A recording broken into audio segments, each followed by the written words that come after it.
ശ്രീ റെജി ലൂക്കോസ്, 2012 തുടങ്ങിയതാണ്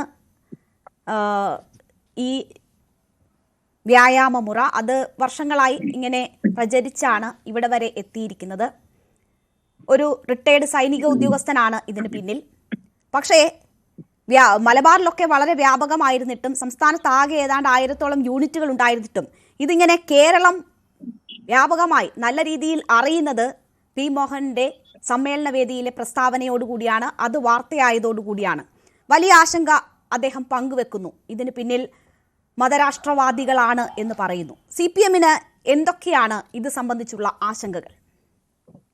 അല്ല, CPM-ന് മാത്രമല്ല, നിരോധിക്കപ്പെട്ട ഒരു സംഘടനയുടെ പ്രവർത്തകരായ അറിയപ്പെടുന്ന പ്രവർത്തകര് അവര് ഫോം ചെയ്ത ഇതിൽ സലാഹുദ്ദീൻ എന്ന് പറഞ്ഞ വ്യക്തി കൊണ്ടോട്ടിക്ക് സമീപം നേരത്തെ ഇവിടെ പറഞ്ഞ 2012 തുടക്കം കുറിച്ചത്.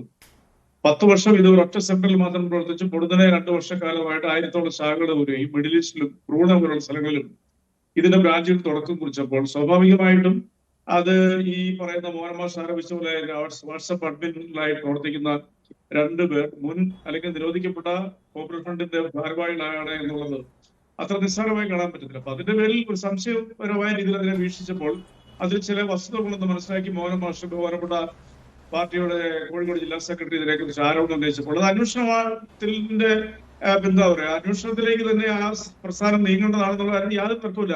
ഈ അന്വേഷണത്തിന്റെ അവർ തെറ്റുകാരല്ല. അവരുടെ ആശയങ്ങളെല്ലാം ആരോഗ്യ സംരക്ഷണത്തിന് വേണ്ടി മാത്രമുള്ള ഒരു കൂട്ടായ്മയാണെന്നുണ്ടെങ്കിൽ ആർക്കും പരാതിയില്ല. പക്ഷെ ഇത് ഈ സംശയങ്ങൾ നിലനിൽക്കുമ്പോഴാണ്. കൂടാണ്ട് തന്നെ AP അബൂബക്കർ മുസ്ലിയാരുടെ വിഭാഗത്തിൽപ്പെട്ട യുവജന സംഘടനകളും ഇന്നിപ്പോ അതിന്റെ പല നേതാക്കന്മാരും ഇതിനെക്കുറിച്ച് വളരെ ഗൗരവമായ രീതിയിൽ കാണുന്നത് ഇതിൽ അകപ്പെട്ടു പോരുന്നു. ജമാഅത്തെ ഇസ്ലാമിയുടെ പിന്തുണയോടുകൂടി പോപ്പുലർ ഫ്രണ്ടിന്റെ നിരോധിക്കപ്പെട്ട ആ സംഘടനയുടെ ഒക്കെ ആളുകൾ ചേർന്നുള്ള മധുരം പൊതിഞ്ഞു കൊടുക്കുന്ന രീതിയിലുള്ള അപകടകരമായിട്ടുള്ള ഒരു കൂട്ടായ്മയായിട്ട് ഇത് വളരാൻ സാധ്യതയുണ്ടെന്നുള്ള രീതിയിലുള്ള പ്രഖ്യാപനങ്ങളും സൂചനകളും തീർച്ചയായിട്ടും അത് അന്വേഷണത്തിന്റെ വിധേയമാണെന്ന് തന്നെ ഒരു തർക്കമില്ല കാര്യത്തിൽ. അതിന്റെ ഉദ്ദേശവും ശരിയാണെന്നുണ്ടെങ്കിൽ അന്വേഷണത്തിൽ തെളിയട്ടെ. അങ്ങനെ ഒരു അസാധാരണ വളർച്ച 2022 ശേഷം ഉണ്ടായിട്ടുണ്ട് എന്ന ഒരു സംശയത്തിൽ മാത്രം ആണോ CPM-ന്റെ ജില്ലാ സെക്രട്ടറി സമ്മേളന വേദികളിൽ ഇങ്ങനെ ഒരു പ്രസ്താവന നടത്തുക? അതിനപ്പുറം എന്തെങ്കിലും തെളിവുകളോ സൂചനകളോ ഉണ്ടോ? CPM-ന്റെ ജില്ലാ സെക്രട്ടറി വെറും സംശയം വെച്ചുകൊണ്ട് ആരോപണം ഉന്നയിക്കാന്നുള്ളത് എന്നേക്കാൾ ലളിതമായിരിക്കുമല്ലോ. CPM-ന്റെ ജില്ലാ സെക്രട്ടറി പ്രത്യേകിച്ച് ഭരണപ്രതിനായ മോഹൻ മാസ്റ്ററാണ് ഇതിനെക്കുറിച്ചുള്ള സംശയം, ഇതിന്റെ ലക്ഷ്യം തെറ്റാണെന്നും ഇത് അന്വേഷണാത്മകമായ രീതിയിൽ തന്നെ അതിനെ നിരീക്ഷിക്കുമെന്ന് പറഞ്ഞു കഴിഞ്ഞാൽ തീർച്ചയായിട്ടും അതിൽ സംശയിക്കേണ്ട ബലമായ തെളിവുകൾ ഉണ്ടെന്നുള്ള കാര്യം സ്പഷ്ടമാണ്. അതുകൊണ്ടാണല്ലോ ഇപ്പൊ ചില മാധ്യമങ്ങളിലൂടെ പ്രഭാത പരിപാടിക്കായി കോഴിക്കോട് വന്ന പലരുമായിട്ട് സംസാരിച്ചപ്പോൾ അവർ ചൂണ്ടിക്കാണിക്കുന്നത് ഇതിനകത്ത് ലോക്കൽ കമ്മിറ്റി അംഗങ്ങളുണ്ട് പാർട്ടിയുടെ, അതുപോലെ തന്നെ കോൺഗ്രസിന്റെ മെമ്പർമാരുണ്ടെന്നൊക്കെ പറഞ്ഞു. ഇങ്ങനെയൊക്കെയാണ് അവരൊക്കെ കൂട്ടായ്മയിൽ ഈ എന്താ പറയാ ഈ എക്സസൈസ് കൂട്ടായ്മയിൽ ആദ്യം ഈ ഉദ്ദേശത്തെ അറിയാതെയുള്ള നിരപരാധികളും നിഷ്കളങ്കരും ഇതിനെ സംശയിക്കാത്തവരും ഒത്തിരി പേര് വരും. കാരണം ഇതൊരു വ്യായാമ മുറയാണ്. 21 ഐറ്റംസ് ഉള്ള 21 മിനിറ്റുകൾ കൊണ്ട് തീരുന്ന ഒരു വ്യായാമ മുറയാണ്. അത് സ്വാഭാവികമായിട്ട് പരസ്യമായിട്ട് നടത്തുമ്പോൾ ആർക്കും അതിനകത്ത് ജോയിൻ ചെയ്യാം. അപ്പൊ അതുകൊണ്ട് അവരാരും സംശയിക്കത്തില്ല. പക്ഷേ ആശയങ്ങൾ കുത്തിവെക്കുക എന്നുള്ളതാണ് ഏത് തീവ്രവാദ പ്രസ്ഥാനങ്ങളുടെയും ആദ്യഘട്ടം എന്ന് പറയുന്നത്. അതിലൂടെ അവർക്ക് കൂട്ടായ്മ ഉണ്ടായി അതിനെ പിന്നീട് മറ്റൊരു രീതിയിലേക്ക് കൊണ്ടുപോകാതിരിക്കാൻ വേണ്ടിയിട്ടുള്ള ഒരു മുൻകരുതലായിട്ടാണ് ബഹുമാനപ്പെട്ട മോഹനമാഷ് ആ കാര്യത്തെ കുറിച്ച് പറഞ്ഞത്. എന്തുകൊണ്ടാണ് അന്വേഷിക്കുന്നത്? നമുക്കറിയാം നമ്മുടെ ജീവിതത്തിൽ വ്യായാമം എത്രമാത്രം പ്രധാനപ്പെട്ടതാണ് എന്ന് നമുക്കറിയാം. അതിന് കൂട്ടായ്മകളുണ്ട്. സർക്കാരിന്റെ നേതൃത്വത്തിലൊക്കെ തന്നെ ഓപ്പൺ ജിമ്മും ഒക്കെ തുറന്നുകൊണ്ട് അല്ലെങ്കിൽ നമ്മുടെ ആ രീതിയിലുള്ള സംവിധാനങ്ങൾ തദ്ദേശ സ്ഥാപനങ്ങളൊക്കെ മുൻകൈ എടുത്തുകൊണ്ടൊക്കെ ഓപ്പൺ ജിം തുടങ്ങുകയും ആളുകളെ വ്യായാമത്തിലേക്ക് അടുപ്പിക്കാൻ ശ്രമം നടക്കുകയും ചെയ്യുകയാണ്. അപ്പോൾ അത് വളരെ സക്സസ്ഫുൾ ആയി ചെയ്യുന്ന ഒരു കൂട്ടായ്മയാണ് ഇത്. അപ്പോൾ ആ കൂട്ടായ്മയ്ക്കെതിരെ ഇങ്ങനെ ഒരു ആരോപണം ഉന്നയിക്കുമ്പോൾ അത് വസ്തുതകളുടെ അടിസ്ഥാനത്തിലായിരിക്കണ്ടേ? അത് പറയുന്ന ആരോപണം ശരിയാണെങ്കിൽ അത് വളരെ ഗൗരവമുള്ള കാര്യമാണ്. അപ്പോൾ അങ്ങനെ ഒരു കാര്യം ശരിയാണ് എന്ന് സംശയം ഇല്ലാതെ ബോധ്യമുണ്ട് എങ്കിൽ, ഇവിടെ ഇടതുപക്ഷമാണല്ലോ ഭരിക്കുന്നത്, അന്വേഷണ ഏജൻസികളുണ്ടല്ലോ, അന്വേഷിക്കാമല്ലോ, അങ്ങനെ കൃത്യതയുള്ള ഒരു നിഗമനത്തിലെത്താമല്ലോ, അതിനുശേഷം നടപടി വേണമെങ്കിൽ അങ്ങനെ ആകാമല്ലോ. അല്ല, തീർച്ചയായിട്ടും രേണുക, നമുക്ക് വളരെ വ്യക്തമായ രീതിയിലുള്ള ചിത്രം കേരളത്തിലുണ്ട്. കേരളത്തിൽ നിന്നല്ല, ദേശീയ തലത്തിൽ തന്നെ, പ്രത്യേകിച്ച് കേരളത്തില് പ്രഭാതത്തിലുള്ള വ്യായാമങ്ങൾ, അതിന്റെ കൂട്ടായ്മകൾ, ഇന്ന് കേരളത്തിന്റെ ആരോഗ്യ പരിപാലനത്തെ കുറിച്ച് വലിയൊരു അവയർനെസ് മാധ്യമങ്ങളും സർക്കാരുകളൊക്കെ നൽകുന്നുണ്ട്. ആരോഗ്യത്തിന്റെ പ്രാധാന്യങ്ങൾ, പ്രത്യേകിച്ച് ഒരു 50 വയസ്സിന് മുകളിലുള്ളവരുടെ ഈ ശൈലി രോഗങ്ങളിൽ നിന്നൊക്കെ മുക്തമാകാണ്ട് നമ്മുടെ ഗ്രാമപ്രദേശങ്ങളിൽ പോലും ഇന്ന് വ്യായാമ മുറകള്, മോർണിംഗ് വാക്കുകളൊക്കെ പതിവായി. ജനങ്ങൾ അതിന് അപവാദം ഉണ്ടാവും. അപ്പൊ അതിനെ എക്സ്പ്ലോയിറ്റ് ചെയ്തുകൊണ്ട് വലിയ രീതിയിലുള്ള ഒരു ഓർഗനൈസേഷണൽ കുടക്കീഴിൽ കൊണ്ടുവന്ന് അതിന് പ്രത്യേക യൂണിഫോം ഇട്ട് അതിലൂടെ അതിന്റെ അവസാനം 21 മിനിറ്റ് ശേഷം അവർ പിരിയുന്നതിന് മുമ്പായിട്ട് നിശ്ചയമായിട്ട് പോപ്പുലർ ഫ്രണ്ടിന്റെ ഒരു മുദ്രാവാക്യം പണ്ട് നമ്മൾ കേട്ടിട്ടുള്ളതിന്റെ അവസാന ഭാഗങ്ങൾ അതിനകത്ത് പറയുന്നുണ്ട്. അതൊക്കെ വളരെ വ്യക്തമായ കാര്യങ്ങളാണ്. പിന്നെ അന്വേഷണം, ഞാൻ പറയട്ടെ, അതുകൊണ്ടാണല്ലോ ഈ അന്വേഷണങ്ങൾ നടക്കുന്നതുകൊണ്ടും നിരീക്ഷിക്കുന്നതുകൊണ്ടാണല്ലോ ഇതുപോലത്തെ സംശയങ്ങൾ പുറത്തേക്ക് വരുന്നത്. എന്റേതല്ല, നിങ്ങൾ മാധ്യമങ്ങളെ പുറത്തുവിട്ടനുസരിച്ചാണെന്നുണ്ടെങ്കിൽ ദേശീയ അന്വേഷണ ഏജൻസികൾ അതിനെക്കുറിച്ച് അന്വേഷിക്കുന്നു. സംസ്ഥാനത്തിന്റെ വിജിലൻസും ഇന്റലിജൻസും ഒക്കെ ഇതിനെക്കുറിച്ച് അന്വേഷിക്കുന്നുണ്ട്. കാരണം സ്വാഭാവികമാണ്, പൊടുന്നനെ ഇങ്ങനെ ഒരു കൂട്ടായ്മ വന്നു കഴിഞ്ഞാൽ അത് സംശയത്തിന് നേടില്ല. കാരണം ഇത് ജനാധിപത്യ രാജ്യമല്ലേ. ഇവിടെ ഏതെല്ലാം ഓർഗനൈസേഷനുകൾ രാജ്യവിരുദ്ധ പ്രവർത്തനം ചെയ്യുന്നു.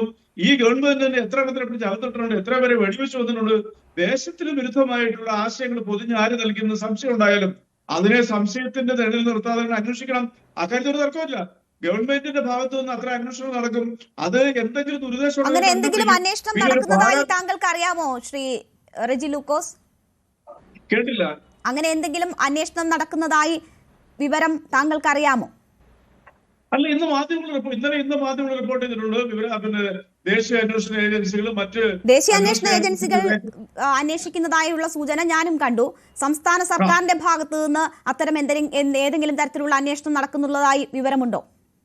നമ്മൾ ആദ്യം മനസ്സിലാക്കേണ്ടത്, രഹസ്യാന്വേഷണ ഏജൻസികൾ അന്വേഷിക്കുന്ന വിവരം ഒരു കാരണവശാലും പുറത്തു കൊടുത്തില്ല. അതാണ് അല്ലെങ്കിൽ പിന്നെ അവർ രഹസ്യാന്വേഷണം എന്ന ഏജൻസികൾ നല്ല പേരിടേണ്ട കാര്യമില്ലല്ലോ. അതൊക്കെ പലതും നടക്കും. ഇവിടെ മാവോയിസ്റ്റുകളെ എത്ര എണ്ണത്തിനെ പിടിച്ചിട്ടുണ്ട്, എത്ര പേരെ കേന്ദ്ര രഹസ്യാന്വേഷണ ഏജൻസികൾ, സംസ്ഥാന സർക്കാരിന്റെ പോലീസ് സംയുക്തമായിട്ട് അവരെ വേട്ടയാടിയിട്ടുണ്ട്. പൈതൽമല, കണ്ണൂര് 6 പേരെ പിടിച്ചത് എങ്ങനെയാ? അതൊക്കെ നേരത്തെ മുൻകൂട്ടി അറിയിച്ചുകൊണ്ട് ആരെയെങ്കിലും ഒരു രഹസ്യാന്വേഷണ ഏജൻസികൾ അന്വേഷിക്കുമോ? അതാണ് ആ ചോദ്യത്തിന് പോലും പ്രസക്തി. രഹസ്യാന്വേഷണം ആണോ എന്ന് ഞാൻ ചോദിച്ചില്ലല്ലോ. ഏതെങ്കിലും തരത്തിലുള്ള അന്വേഷണം ഇതുമായി ബന്ധപ്പെട്ട് നടക്കുകയോ ഏതെങ്കിലും റിപ്പോർട്ടുകളുടെ അടിസ്ഥാനത്തിലോ അങ്ങനെ ആധികാരികമായ ഏതെങ്കിലും വിവരത്തിന്റെ അടിസ്ഥാനത്തിലാണോ മോഹൻ മാസ്റ്റർ നടത്തിയ പരാമർശം എന്നറിയാൻ വേണ്ടി ഞാൻ ചോദിച്ചു എന്നേ ഉള്ളൂ റെജി ലൂക്കോസ്.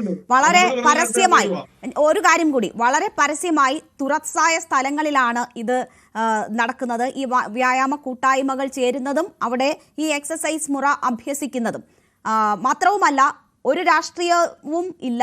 എല്ലാ രാഷ്ട്രീയ പാർട്ടിയിലും എല്ലാ സംഘടനകളിലും പെട്ടവർ ഇതിൽ പങ്കെടുക്കുന്നുണ്ട് എന്ന് ഇതിന്റെ സംഘാടകർ പറയുകയും ചെയ്യുന്നു. അങ്ങനെ ഉൾപ്പെട്ടവരിൽ ആരെങ്കിലുമൊക്കെ ഈ ബാക്ക്ഗ്രൗണ്ട് ഉള്ളവർ എന്നതാണോ, അതിനപ്പുറം അവരാൽ നയിക്കപ്പെടുന്ന ഒരു സംഘടന എന്നതാണോ ആരോപണം? അങ്ങനെയല്ല. ഈ രാഷ്ട്രീയ കക്ഷികളിലും രാഷ്ട്രീയം ഇല്ലാത്തവരൊക്കെ ഇത്തരം വ്യായാമങ്ങളിൽ പരസ്യമായിട്ട് പോയി പങ്കെടുക്കുന്നത് ഇതിന്റെ ഉദ്ദേശ ലക്ഷ്യങ്ങളെ കുറിച്ച് ചിന്തിക്കാതെ അവരവരുടെ ആരോഗ്യം സംരക്ഷിക്കാനായിട്ട് വേണ്ടിയിട്ടുള്ള ഒരു വേദിയായിട്ട് തന്നെ കാണുന്നത് മാത്രമേ ഉള്ളൂ. പക്ഷെ ഇതിന്റെ ഉദ്ദേശം മറ്റൊരു രീതിയിലുള്ള ആശയം പടർത്തി ഈ പറയുന്നവരെല്ലാം കുടക്കീഴിലാക്കി വേറെ എന്തെങ്കിലും നിർദ്ദേശം ഉണ്ടെന്നുണ്ടെങ്കിൽ അത് അന്വേഷിക്കണമെന്ന് പറയുന്നതിൽ എന്താ തെറ്റിരിക്കുന്നത്? ഇവിടെ എത്രയോ ആയിരക്കണക്കിന് കൂട്ടായ്മകളിൽ പ്രഭാതത്തിൽ, എത്രയോ ജിംനേഷ്യങ്ങളിൽ, എത്രയോ യോഗ സെന്ററുകളിൽ, എവിടെയെല്ലാം നമ്മുടെ ആരോഗ്യത്തിനെ കുറിച്ചുള്ള പ്രഭാഷണങ്ങൾ, ആരോഗ്യ പ്രാക്ടീസ് നടക്കുന്നതിൽ അവരെ ആരെങ്കിലും സംശയിക്കുന്നുണ്ടോ? അപ്പൊ ഇങ്ങനൊരു പ്രത്യേക യൂണിറ്റ് ഉണ്ടാക്കി വരുമ്പോൾ ഈ പങ്കെടുക്കുന്നവരെ കുറ്റപ്പെടുത്തരുത്. അവരാരും മനസ്സിലൊക്കെ പോലും കാണത്തില്ല. പക്ഷെ പല ആശയങ്ങളും ലോകത്തിൽ പടർത്തുന്നത് ഇത്തരം കൂട്ടായ്മയിലൂടെ ലാസ്റ്റ് അവസാനം അവരുടെ ഉദ്ദേശ ലക്ഷ്യങ്ങളിലേക്ക് അടുപ്പിക്കാനുള്ള ശ്രമം നടത്തും. അഡിക്റ്റഡ് ആയി കഴിഞ്ഞാൽ, ബ്രെയിൻ വാഷിന് അഡിക്റ്റഡ് ആയി കഴിഞ്ഞാൽ പിന്നെ മനുഷ്യൻ അതിനകത്ത് മാറത്തില്ല. അവര് വളരെ വ്യക്തമായ രീതിയിൽ താങ്കൾ അങ്ങനെയാണെന്ന് പറഞ്ഞുകൊണ്ടിരിക്കും. പക്ഷെ അതുകൊണ്ടുകൂടാ അങ്ങനെ പറയുന്നതിൽ പോലും സംശയമുണ്ട്. അവരെ ആ രീതിയിൽ ട്രെയിൻ ചെയ്യുന്നതാണ് മനസ്സുകൊണ്ട്. അത്തരം ദുരുദ്ദേശ സംഘടനകൾ ഈ രാജ്യത്ത് എത്രയുണ്ടോ, ഈ ലോകവ്യാപകമായിട്ടുണ്ടായിട്ടുണ്ട്. ഇപ്പൊ ജപ്പാനിൽ 1980 നടന്ന സംഘടന എന്താ? അവിടുത്തെ സയന്റിസ്റ്റുകള്, അക്കാഡമിഷ്യൻസ് ആയിട്ടുള്ളവരൊക്കെയാണ് ഹൈലി എഡ്യൂക്കേറ്റഡ് ആയിട്ടുള്ള വലിയൊരു സംഘത്തിന് ഇതുപോലെ നിർദ്ദേശമുള്ള ഒരാൾ ഒരു കുടക്കീഴിൽ കൊണ്ടുവന്ന് അവരൊക്കെ ഇതുപോലെ തന്നെ പ്രാക്ടീസ് ചെയ്ത് ഒടുവിൽ സ്വർഗത്തിലേക്ക് പോകാമെന്ന് പറഞ്ഞുകൊണ്ട് ട്രെയിനിന്റെ കമ്പാർട്ട്മെന്റ് ഉണ്ടാക്കിയാണ് 820 പേരെ ഒന്നിച്ച് ആത്മഹത്യ ചെയ്തു. ലോകം ഞെടുക്കിപ്പോയി. അവരിലും ഇതുപോലത്തെ ഞാൻ അവരെ കമ്പയർ ചെയ്യുന്നല്ല. അപ്പൊ അതുകൊണ്ട് സംശയം എവിടെ, ഏത് ഓർഗനൈസേഷനിൽ സംശയം ഉണ്ടെങ്കിലും അത് അന്വേഷിക്കണമെന്ന് പറയുന്നതിലും ഒരു തെറ്റുമില്ല. കാരണം നമ്മുടെ രാജ്യത്തിന്റെ സുരക്ഷയിൽ 1ാം സ്ഥാനത്തുള്ളത്. അതുകൊണ്ട് CPM-ന്റെ ഒരു നേതാവ് അങ്ങനെ പറഞ്ഞെങ്കിൽ അദ്ദേഹത്തിന് അപ്രീഷിയേറ്റ് ചെയ്യുക. ഇത് ഗവൺമെന്റും ദേശീയ അന്വേഷണ ഏജൻസിയൊക്കെ അന്വേഷിച്ചിട്ട് ഇവർ തെറ്റുകാരല്ല, ഇവർക്ക് ഉദ്ദേശ ലക്ഷ്യങ്ങൾ വേറെ ഒന്നും ഇല്ലാതെ കണ്ടു കഴിഞ്ഞാൽ ആർക്കും ഒരു പ്രശ്നമില്ല. അവർ ലഗം എൻജോയ് അതിൽ ഗോ എങ്ങോട്ട് ഒരു പ്രശ്നമില്ല. പക്ഷെ ഇവിടെ ഇത്രയേ ഉള്ളൂ, നമ്മുടെ നാട് ഇപ്പോൾ വർഗീയ ശക്തികളുടെയും കൂട്ടായ്മകളുടെയും അവിശ്വസനീയമായ രീതിയിലുള്ള വർഗീയ ഇഞ്ചക്ഷൻസ് നൽകി നമ്മളെ മാറ്റാൻ ശ്രമിക്കുന്നുണ്ടെങ്കിൽ അതിനെതിരെ മതേതര കേരളം സംഘടിക്കും. അത് ആരാണെങ്കിലും അത് സ്വാഭാവികം മാത്രം പറയാൻ പറ്റും. ശരി, ഞാൻ